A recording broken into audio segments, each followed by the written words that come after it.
ஒரு 2 நாளைக்கு முன்னாடியே இந்த டாப்பிக்கில் நம்ம வீடியோ பேசியிருக்கணும். பட் இருந்தாலும் பணிச்சுமையின் காரணமாக நம்மளால் வீடியோ போட முடியல.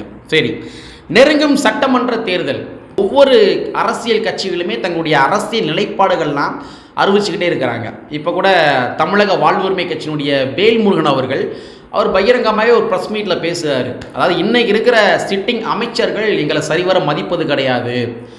தேர்தல் காலகட்டங்களில் கூட்டணி கட்சி தலைவர்களுக்கு முன்னாடி இருக்கையில் சீட்டு போடுங்கப்பா அப்படின்ற மாதிரி போட்டு உட்கார வைக்கிறாங்க. ஆனால் தேர்தல் நடந்து முடிந்து வெற்றி பெற்றதற்கு பின்பாக கூட்டணி கட்சி தலைவர்களை இந்த அமைச்சர் பெருமக்கள் யாரும் சரிவர மதிப்பது கிடையாது அப்படின்ற மாதிரி தன்னுடைய வேதனையை பதிவு பண்ணியிருக்காரு. ஸோ அநேகமாக வேல்முருகன் அவர்கள் இந்த கூட்டணி விட்டு போயிடுவார் அப்படின்ற மாதிரி தான் நம்ம புரிந்து கொள்ள முடிகின்றது. ஸோ ஒவ்வொரு கட்சிகளுமே தேர்தல் நெருங்க தங்களுடைய அறிவிப்புகள் எல்லாமே நிலைப்பாடுகள் எல்லாமே தொடர்ச்சியாக அறிவிச்சுக்கிட்டே இருக்கிறாங்க. ஸோ அந்த வகையில் விஜய் அவர்களுக்கு விடுதலை சிறுத்தைகள் கட்சியுடைய நிறுவனர் முனைவர் திருமாவளவன் அவர்கள் ஒரு அருமையான பதில் கொடுத்துருக்காரு.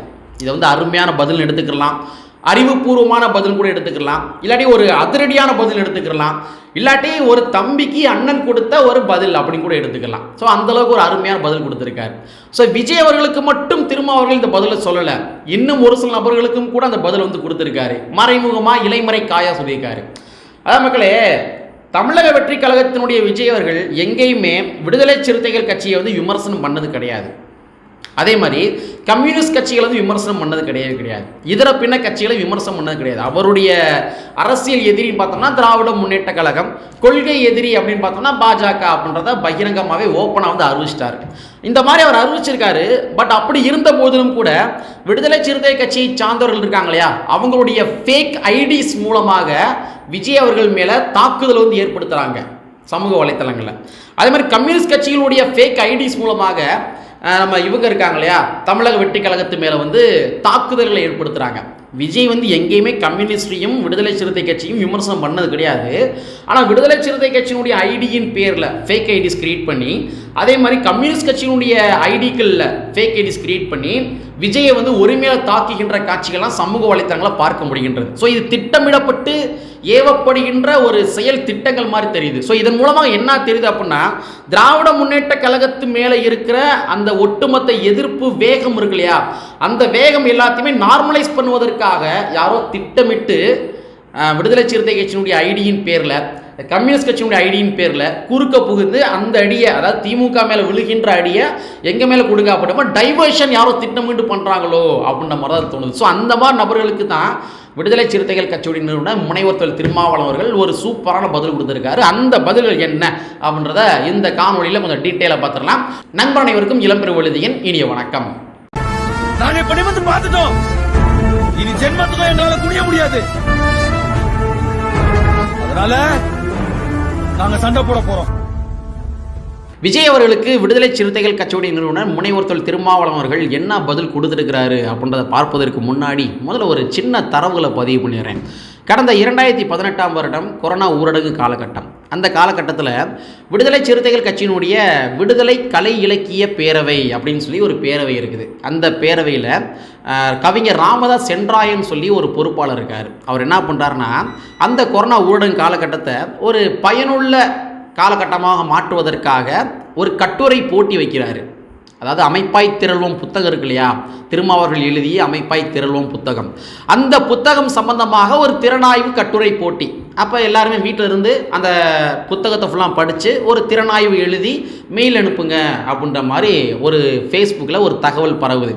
ஸோ இதை பார்த்தோம், நான் என்ன பண்ணேன்னா, சரி நாமளும் கலந்துக்கிறோம் அப்படின்னு சொல்லி அந்த அமைப்பாய் திரள்வோம் புத்தகத்தை உட்காந்து ஒரு வாரம் உட்காந்து படிச்சுட்டு நானும் ஒரு கட்டுரை எழுதிட்டேன், திறனாய்வு கட்டுரை எழுதிட்டேன். அந்த கட்டுரையுடைய முடிவில் நான் ஒரு விஷயம் பதிவு பண்ணியிருந்தேன். அந்த விஷயம் என்ன அப்படின்றத இந்த வீடியோட எண்டில் நான் சொல்கிறேன். சரியா? சரி, விஜய் அவர்களுக்கு திருமாவர்கள் கொடுத்த பதில் என்ன அப்படின்றத பார்த்துருவோம். இன்றைக்கி எல்லாருமே ஒரு 2 நாளைக்கு முன்னாடி தந்தி தொலைக்காட்சியில் திருமாவர்கள் சம்பந்தமாக ஒரு நேர்காணல் பார்த்துருப்பீங்க. அதில் தான் விஜய் அவர்களுக்கு திருமாவர்கள் ஒரு பதில் கொடுத்துருந்தார். ஏறக்குறைய ஒரு 45 நிமிட வீடியோ நினைக்கிறேன். இந்த 45 நிமிட வீடியோவில் கடைசி ஒரு 5 நிமிடம் தான் விஜய் சம்பந்தமாக திருமாவர்கள் பேசியிருப்பார். அதுக்கு முன்னாடி வரைக்கும் இந்திய நாட்டு நடக்கிற அந்த அரசியல் களங்கள் இருக்கு இல்லையா, அது சம்மந்தமாக பேசியிருப்பார். சரிங்களா? ஸோ கடைசி அந்த 5 நிமிடம் மட்டும்தான் விஜய் சம்மந்தமாக பேசியிருந்தார். அந்த 5 நிமிஷத்தில் தான் விஜய் அவர்களுக்கு ஒரு அருமையான பதில் கொடுத்துருந்தார். வாய்ப்பு இருக்கும் தோழர்கள் டிஸ்கிரிப்ஷன் லிங்க் கொடுக்குறேன், என்னுடைய ட்விட்டர் வலைத்தளத்தில் நான் அதை கட் பண்ணி போட்டிருக்கேன். வாய்ப்பு இருக்கும் தொலை போய் பார்த்துருங்க. சரியா? சரி, என்ன திருமாவர்கள் பதில் கொடுத்தாரு அப்படின்னா, அதாவது நெறியாளர் கேட்குறாரு, ஒரு 2-3 மேடைகளில் விஜய் அவர்கள் ஏறிட்டார். ஒரு 2-3 மேடைகளில் விஜய் அவர்கள் ஏறிட்டார். அந்த 2-3 மேடைகளில் விஜய் அவர்கள் பேசிய பேச்சுகள் இருக்கு இல்லையா, அந்த பேச்சுகளின் மூலமாக விஜய் அவர்கள் சரியான திசையில் போறாருன்னு நினைக்கிறீங்களா அப்படின்னு சொல்லி ஒரு கேள்வியை தூக்கி முன்னாடி வைக்கிறாரு. 2-3 மேடை வந்து விஜய் ஏறிட்டார், அதில் அவர் பேசியிருப்பார் இல்லையா, அந்த ஸ்பீச்சை வச்சு நீங்கள் அவரை என்ன நினைக்கிறீங்க அப்படின்னு சொல்லி நெறியாளர் கேட்குறாரு. அதுக்கு திருமாவர்கள் ஒரு அருமையான பதில் வந்து கொடுத்துருக்காரு. அவருடைய கொள்கை திசைவழி போக்குகள் சரியான பாதையில் வந்து இருக்குது, அதுவும் இந்த நிமிடம் வரைக்கும் இருக்குது அப்படின்னு பதிவு பண்ணுறாரு. நாளைக்கு அவர் மாறுவாரா மாற மாட்டாரான்றது தெரியல. ஆனால் இந்த நிமிடம் வரைக்கும் விஜய் அவருடைய அரசியல் திசைவழி போக்கு சரியான பாதையில் இருக்குது. நாம பேசக்கூடிய சமூக நீதி அரசியலை விஜய் அவர்கள் ஏற்றுக்கொண்டுள்ளார் அப்படின்னு சொல்லி பதிவு பண்றாரு. அதே மாதிரி அந்த நெறியாளர் திருமாவர்களை பார்த்து இன்னொரு கேள்வி தூக்கி முன்னாடி வைக்கிறாரு. அதாவது நீங்கள் வந்து ஒரு நெகட்டிவ் ஷேடோ வந்து வச்சுருப்பீங்க, தன்னுடைய அரசியல் எதிரியாக பாஜக, பாமக இவங்க எல்லாமே ஒரு ரோலை வச்சுருப்பீங்க. ஸோ விஜய் அவர்கள் இந்த ரோவை கரெக்டாக ஃபாலோ பண்ணுறாரா, நீங்கள் என்ன நினைக்கிறீங்க அப்படின்னு கேட்டதுக்கு, இந்த நிமிடம் வரைக்கும் அந்த ரோவையும் அவர் கரெக்டாக ஃபாலோ பண்ணுறாரு. சாதிய சனாதன சக்திகளை விஜய் அவர்கள் ஏற்றுக்கொள்ளவில்லை அப்படின்ற மாதிரி அந்த தோணியில் இந்த நிமிடம் வரைக்கும் அவருடைய அரசியல் திசைவெளி போக்கு அந்த மாதிரிலாம் இல்லை, அவர் கரெக்டாக தான் இருக்கிறாரு அப்படின்ற மாதிரி ஒரு சர்டிஃபிகேட் கொடுத்துருக்காரு விஜய் அவர்களுக்கு திருமாவளவன் அவர்கள். அது மட்டும் கிடையாது, இப்போ சமீபத்தில் கூட எல்லாருக்குமான அம்பேத்கர் அந்த புத்தக வெளியீட்டு விழாவில் விஜய் அவர்கள் மேடையேறி பேசுகிறப்ப ஒரு விசாவுக்காக காத்திருந்தேன் அப்படின்ற மாதிரி அம்பேத்கருடைய ஒரு புத்தகம் வந்து இருக்குது. அந்த புத்தகத்தை வந்து விஜய் அவர்கள் படித்து வந்திருக்காரு பொழுது. ஸோ அந்த புத்தகத்தில் படித்த செய்திகளை அவர் சொல்லுகின்ற பொழுது அவர் அரசியலுக்காக அம்பேத்கரை ஏந்தின மாதிரி தெரியலை. நல்லா நோட் பண்ணிங்க, அரசியலுக்காக அம்பேத்கரை ஏந்தின மாதிரி தெரியல, உள்ளபடியே அம்பேத்கரியத்தை பரப்ப வேண்டும் என்ற எண்ணம் கொண்டவராக தெரிகின்றார் இந்த நிமிடம் வரைக்கும் அப்படின்னு சொல்லி ஒரு சர்டிஃபிகேட் கொடுக்குறாரு திருமா அவர்கள். அடுத்த ஒரு விஷயம் இருக்குது, இதுதான் ஹைலைட்டே. அதாவது நெறியாளர் கேட்குறாரு, எதிர்காலத்தில் அவர் கூட பயணிப்பதற்கான வாய்ப்புகள் இருக்கா அப்படின்னு கேட்குறாரு. அதற்கு திருமா அவர்கள் பதில் சொல்றாரு, காலம்தான் தீர்மானிக்கும் அப்படின்னு சொல்றாரு.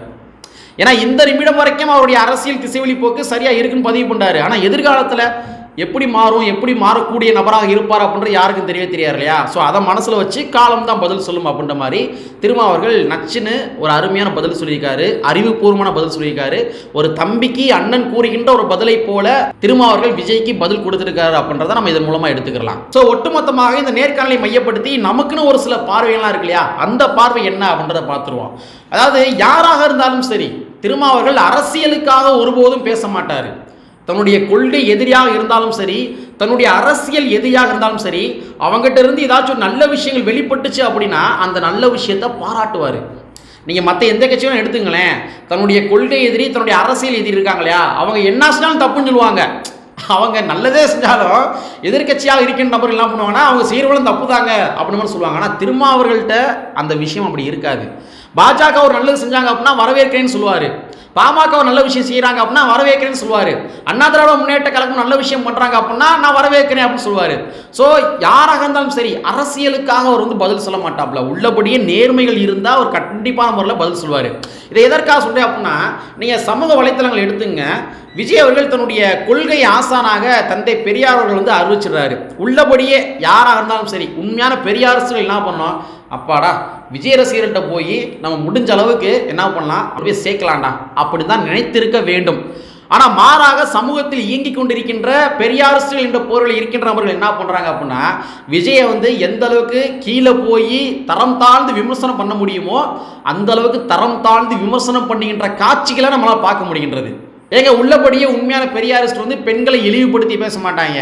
அதாவது விஜயை நான் சிறுமைப்படுத்த வேண்டும் என்ற காரணத்துக்காக த்ரிஷா என்று சொல்லப்படுகின்ற ஒரு பெண்ணை வந்து இழிவுபடுத்தி பேசுகிறானுங்க, கம்பாரிசன் பண்ணி பேசுகிறானுங்க. உள்ளபடியே பெரியாரிஸ்ட் அப்படி தான் பேசுவாங்களா? பேச மாட்டாங்க. அப்போ அரசியல் லாபத்துக்காக ஏதோ ஒரு கட்சிக்கு நம்ம வேலை பார்க்கணுன்ற காரணத்துக்காக விஜய் எந்த அளவுக்கு தரம் தாழ்ந்து விமர்சனம் பண்ணணுமோ அந்த அளவுக்கு தரம் தாழ்ந்து விமர்சனம் பண்ணுறானுங்க. ஆனால் அம்பேத்கரும் பெரியாரும் விஜய் ரசிகர்கள்ட்ட போய் கோடான கோடி ரசிகர்கள்ட்ட போய் சேர்றாங்கன்றதை என்ன நினைக்க மாட்டாங்க. எந்த அளவுக்கு தரம் தாழ்ந்து விமர்சனம் பண்ண முடியுமோ அந்த அளவுக்கு தரம் தாழ்ந்து விமர்சனம் பண்ணுகின்ற காட்சிகள் நம்ம பார்த்தோம். ஆனால் திருமாவர்கள் அப்படி கிடையாது. இந்த நிமிடம் வரைக்கும் விஜய் அவர்களுடைய அரசியல் நிலைப்பாடு, அரசியல் பயணம் என்பது சரியான திசையில் இருக்குது அப்படின்னு சொல்லி இந்த நிமிடம் வரைக்கும் அப்படின்ற மாதிரி ஒரு செக்கு வச்சு சொல்கிறாரு. சரிங்களா? ஸோ அந்த வகையில் பார்க்குறப்ப திருமாவர்கள் உள்ளபடியே யார் நல்லது செஞ்சாலும் சரி அவர் பாராட்ட செய்வார். ரெண்டாவது, திருமாவருடைய இந்த பதில்கள் மூலமாக நம்ம என்ன புரிந்து கொள்ள முடிகின்றது அப்படின்னா, நான் வீடியோடைய ஆரம்பத்தில் ஒன்று சொன்னேன் தெரியுமா, அதாவது திராவிட முன்னேற்ற கழகத்தின் மீது இருக்கும் அந்த எதிர்ப்புகள் இருக்கு இல்லையா, அந்த எதிர்ப்புகளை நீர்த்து போக செய்வதற்காக நிறையா ஃபேக் ஐடிஸ் மூலமாக கம்யூனிஸ்டுடைய பேர்லையும் சரி, விடுதலை சிறுத்தை கட்சியினுடைய பேர்லையும் சரி, நிறையா ஃபேக் ஐடிஸை யாரோ கிரியேட் பண்ணி குறுக்க புகுந்து அந்த எதிர்ப்புகளை அப்படியே என்ன பண்ணாங்கன்னா டைவர்ஷன் பண்ணி விசிகா பக்கமும் டைவர்ஷன் பண்ணி கம்யூனிஸ்ட் பக்கமும் திருப்பி விடுறாங்க, அந்த வேலையை பார்க்குறாங்க. ஸோ அந்த மாதிரி ஃபேக் ஐடிஸ் மூலமாக விஜய்க்கு எதிராக கருத்துக்கள் சொல்லப்படுகின்ற பொழுது நம்ம கட்சிக்காரங்களே விஜய் எதிர்க்கிறாங்க, நாமளும் எதிர்க்க வேண்டும் அப்படின்னு சொல்லி அந்த கீழ்நிலையில் இருக்கிற தொண்டர்கள் இருப்பாங்க தெரியுமா, அந்த மாதிரி தொண்டர்கள் மத்தியில் ஒரு மைண்ட் செட் உருவாகுது. ஸோ அந்த மைண்ட் செட்டை திருமாவர்கள் உடைச்சிருக்கிறாரு அப்படின்றத பார்க்க முடிகின்றது. ஏன்னா விஜய் அவர்கள் எங்கேயுமே விசிகா விமர்சனம் பண்ணது கிடையாது, விஜய் அவர்கள் எங்கேயுமே கம்யூனிஸ்ட் கட்சி விமர்சனம் பண்ணது கிடையாது. ஸோ அப்படிங்கிற பட்சத்தில் திருமாவர்கள் என்ன சொல்றாரு, விஜய் அவருடைய அரசியல் திசைவெளி போக்கு சரியான திசையில் போய்க்கு அப்படின்னு சொல்றாரு இல்லையா. ஸோ அந்த மாதிரி பதிவு பண்ணுவதன் மூலமாக சம்பந்தமே இல்லாமல் விஜயை தாக்குறாங்க தெரியுமா ஃபேக் ஐடிஸ், அவங்களுக்கு ஆதரவாக யாரும் போய்விடக்கூடாது அப்படின்றத திருமாவர்கள் பதிவு செய்வதை போல இருக்குது பார்க்குறப்ப. ஸோ இதுதான் திருமாவர்கள் விஜய் அவர்களுக்கு கொடுத்த ஒரு அறிவுபூர்வமான பதில் அப்படின்னு நம்ம எடுத்துக்கலாம். சரியா? சரி, வீடியோ ஸ்டார்ட் பண்ணுறப்ப நான் ஒரு விஷயத்தை நான் பதிவு பண்ணியிருந்தேன். அதாவது அமைப்பாய் திரளும் புத்தகம் சம்பந்தமாக ஒரு திறனாய்வு கட்டுரை போட்டி அப்படின்னு சொல்லியிருந்தேன் இல்லையா. அது எதுக்காக சொன்னேன் அப்படின்னா, அந்த கட்டுரையில் நான் எண்டில் ஒரு விஷயம் நான் பதிவு பண்ணியிருந்தேன். அதாவது சாதி ஒழிப்பை அண்ணன் திருமாவர்கள் மூலமாக மட்டுமே சாத்தியப்படுத்திவிட முடியாது, அதுக்கு துணைநிலை சக்திகள் என்பது வேணும், அம்பேத்கரியம் இன்னும் அனைத்தரப்பு மக்கள்கிட்டமே பரவ வேண்டும் அப்படின்னு சொல்லி நான் பதிவு பண்ணியிருந்தேன். ஸோ அதனை உறுதிப்படுத்தும் விதமாகத்தான் இன்னைக்கு விஜய் அவருடைய வருகையின் மூலமாக அம்பேத்கரியம் எங்கெங்கெல்லாம் போய் சேர்ந்துருக்கு அப்படின்னா, பொது சமுதாய மக்கள் வசிக்கின்ற பகுதிக்குள்ளேயுமே போய் சேர்ந்துருக்குது. இதை நம்ம ஏற்றுக்கிட்டு தான் ஆகணும். உடனே நிறைய பேர் வருவாங்க, சிண்டு முடிச்சு விட்றதுக்கு வருவாங்க, ஏன் அப்போ திருமாவர்கள் கொண்டு போகலையா, அவர் பேசாத இவர் பேசிட்டாரு அப்படின்னு சொல்லி சிண்டு முடிச்சு விட்றதுக்காக வருவாங்க. இங்கே சாதி ஒழிப்பு என்பது யார் பேசுகிறாங்களோ அவங்களை மையப்படுத்தி தான் சாதி ஒழிப்பு கோட்பாடு உருவகப்படுத்தப்படுகின்றது. இன்னைக்கு அண்ணன் திருமாவர்கள் சாதி ஒழிப்பு பற்றி பேசுகிறார் அப்படின்னா, அவர் யார், அவர் என்ன கம்யூனிட்டி, இவர் அப்படி தான் பேசுவார் அப்படி மாதிரி கடந்து போயிடுவாங்க. ஆனால் இன்னைக்கு பொது சமுதாயத்தை சார்ந்த மக்கள் இருக்காங்க இல்லையா, அவங்க சாதி ஒழிப்புகளை பேசுகிறப்ப அந்த கோட்பாடு என்பது வலுப்பெற ஆரம்பிக்கும். ஸோ அதுதான் விஜய் அவர்களுடைய ரசிகர்கள் மூலமாக இன்னைக்கு ஓரளவுக்கு கொஞ்சம் கொஞ்சமாக அந்த கோட்பாடு வளர்ந்து கொண்டிருக்கின்றது, சாதி ஒழிப்பு கோட்பாடு வளர்ந்து கொண்டிருக்கின்றது. ஸோ இந்த வேறுபாடை புரிஞ்சுக்கணும். சாதி ஒழிப்பை பட்டியல் சமுதாயத்தை சார்ந்த மக்கள் பேசுவதை விட பொது சமுதாயத்தை சார்ந்த மக்கள் பேசுறாங்க தெரியுமா, அப்பதான் இந்த கோட்பாடு வலுப்பெறும். அம்பேத்கரை பட்டியல் சமுதாய மக்கள் பேசுவதை விட பொது சமுதாய மக்கள் பேசுகின்ற பொழுதுதான் அம்பேத்கரையும் வலுப்பெறும். ஸோ அந்த வகையில் பார்க்குறப்ப விஜய் அவர்கள் அம்பேத்கரை ஏந்தி இருக்கார் இல்லையா, ஏந்தட்டும், அவ்வளோதான். அரசியல் ரீதியாக நாம் பார்க்க வேணாம், வாக்கு அரசியலை மையப்படுத்தி பேச வேணாம். அம்பேத்கர் எல்லாத்திலையும் போய் சேர்றாரா, போகட்டும், ஒரு சமூக மாற்றம் அதன் மூலமாக நிகழட்டும். இந்த ஒரு பார்வை மட்டும்தான் நம்மளுடைய பார்வை என்பதை கூறிக்கொண்டு, ஸோ விஜய் அவர்களுக்கு திருமாவர்கள் இந்த நொடி பொழுது வரைக்கும் அவருடைய அரசியல் திசைவெளி போக்கு சரியாக போகுது சொல்லியிருக்காரு. ஸோ இனி வரப்போகும் காலங்களிலுமே அவருடைய அரசியல் திசைவெளி போக்கு சரியாக போகட்டும் என்பதை கூறிக்கொண்டு, அவருக்கு வாழ்த்து செய்திகளை கூறிக்கொண்டு, கற்பை ஒன்று புரட்சி செய்கின்ற புரட்சியாளர் வரையை கூறிக்கொண்டு நிறைவு செய்கின்றேன். நன்றி, வணக்கம்.